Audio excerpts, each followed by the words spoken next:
Mga pangulo sa Moro National Liberation Front nagpahigayon og rally kagahapon aron ipadayag ang ilang suporta sa pagpasar sa Bangsamoro Basic Law ug aron ipahibaw ang ilang pagpakighiusa sa Moro Islamic Liberation Front.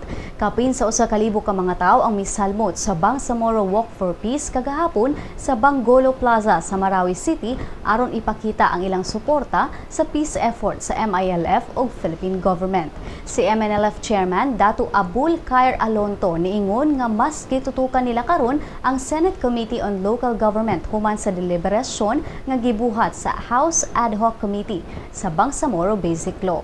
Si Alonto mibalik og padayag sa ilang tumo nga kalinaw tali sa MILF ug niingon nga angayang hunungon sa gobyerno ang pagbahin sa duha ka grupo tungod kay mas lisod mahatagan og solusyon ang mga panagbangi sa Mindanao kung mabuwag ang Bangsamoro people. Lakip sa mga nisalmot sa maong kalihukan, mao si Dato Sheikh Muksin bin Sheikh Hassan, ang Pangulo sa International Monitoring Team Mission. Mato ni Major General Hassan nga nakita nila ang mga MILF fighters nga nihawa sa ilang mga posisyon alang sa gipahigayong operasyon sa gobyerno.